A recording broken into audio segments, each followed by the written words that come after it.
When the mercury drops and winter's roaring batteries sweep the streets with icy shrapnel, the comfort of a well-warmed house grows doubly dear. In that secure retreat, the news of storm and wreck may touch the feelings and awaken sympathy, but it cannot mar your physical well-being. The fiercer the storm, the greater seems the comfort of the warm indoors. Stout walls, 4 square to all the winds of heaven, and deep within, a pot of buried sunshine.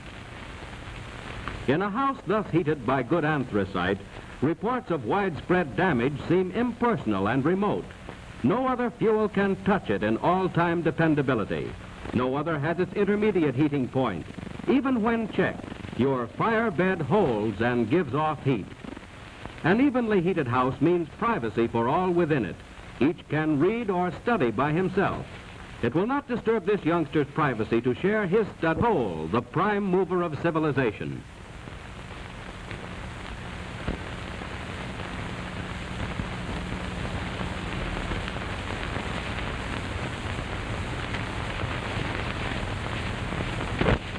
The map suggests a starting point.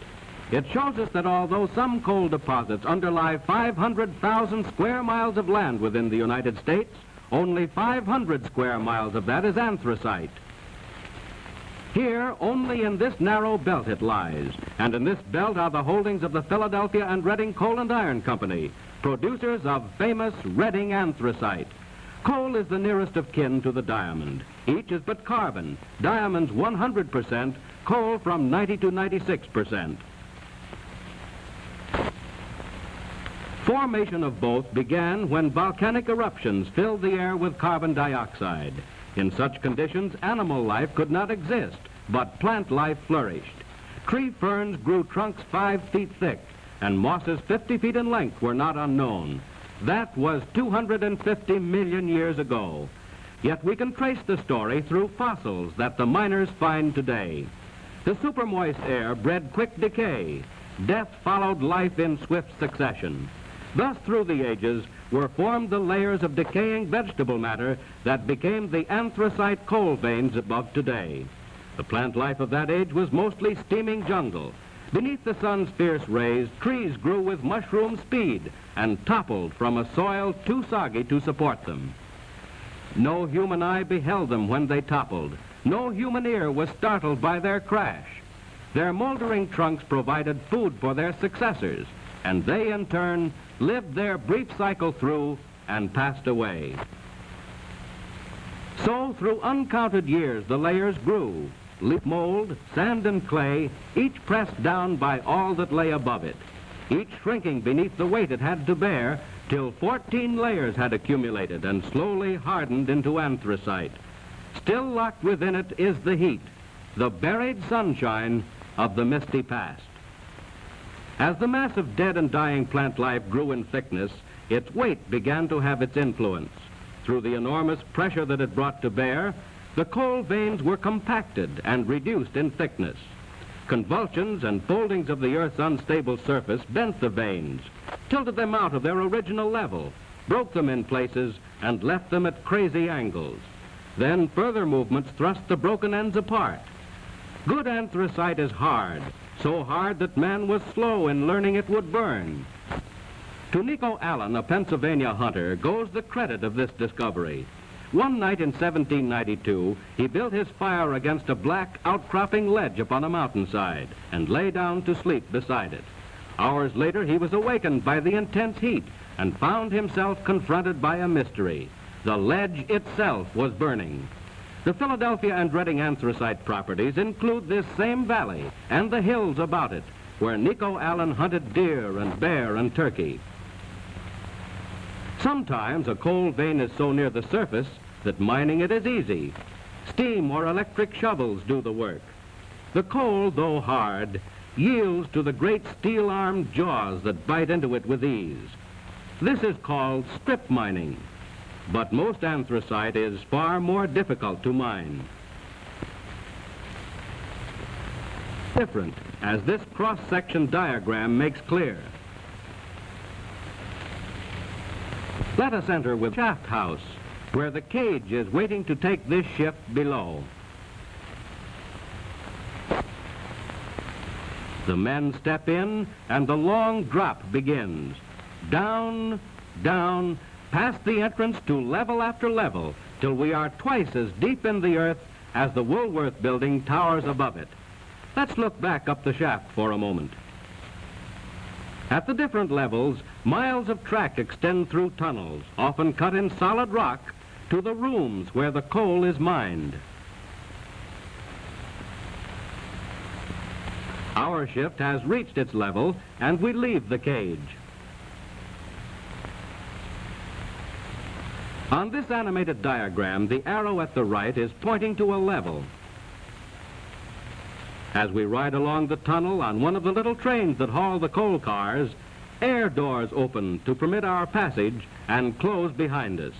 For everywhere in the mine there must be fresh air, and but for the doors, there would be violent and annoying drafts.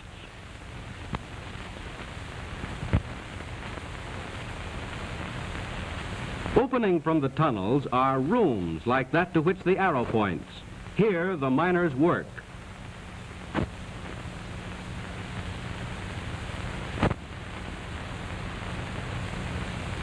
These men are walking along the tunnel toward a branch that will lead them to their room. By the upheaval of the earth's surface after the coal beds were laid down, many of the veins, once level, now tilt at various angles. Up or down these slopes, the miner must work his way from the exposed face or breast of a vein. And as he pushes his way farther, he must timber this manway against the danger of falling material.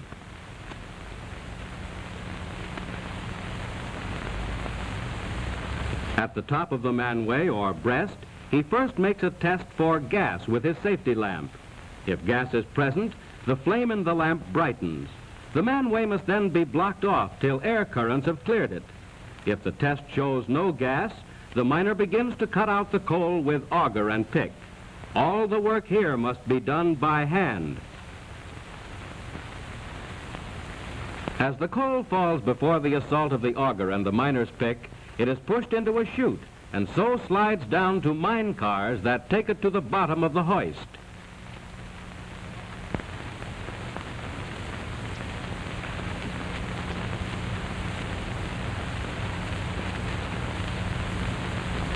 But not all the coal veins are tilted.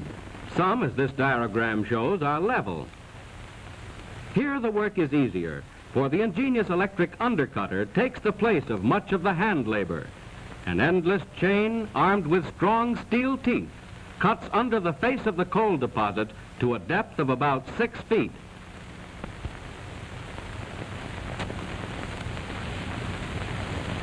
Now an electric drill bores holes in the coal seam.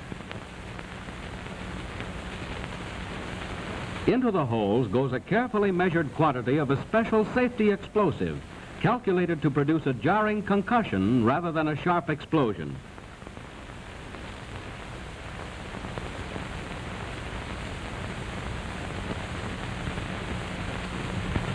The electric wires are put in place and the charge is fired. As the undercut mass falls forward, it fractures into pieces irregular in size. The constant oscillating motion of the chute keeps the coal moving and works it gradually along to waiting cars.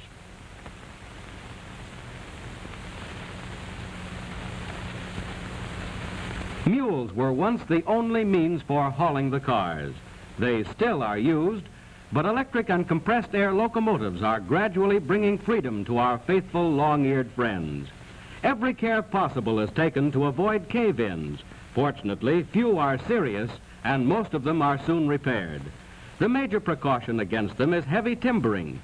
Timbering a tunnel is work allotted only to highly trained men. Another enemy that every mine must fight is water, often river-like in quantity. Beside the tracks are gutters that take it to places where great pumps can handle it.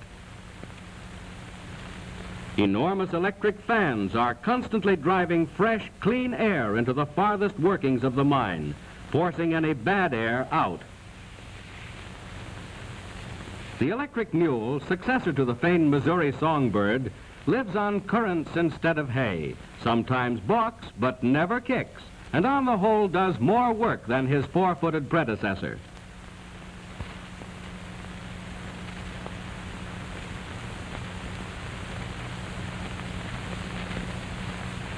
He has brought a train of loaded coal cars to the cage, ready to be hoisted, car and all, to the surface.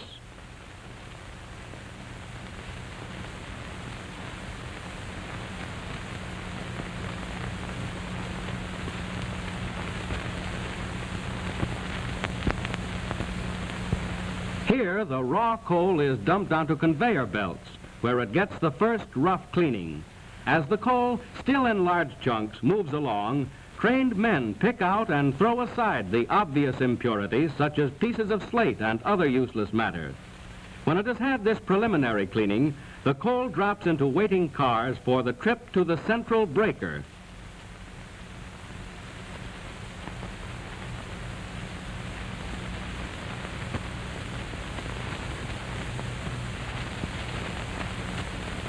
In this towering building, famous Reading Anthracite, that better Pennsylvania hard coal, gets its final preparation.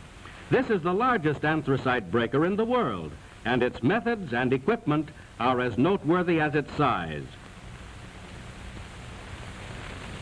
The old-time breaker had a mass of widely separated machinery, rope-driven. This Philadelphia and Reading breaker has a compact central electric power plant that moves every wheel.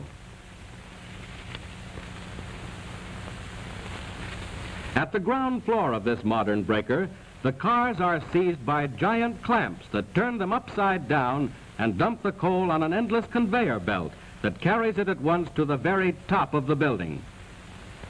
At the top, a huge electromagnet draws out metallic substances such as nails, mule shoes, or hammerheads.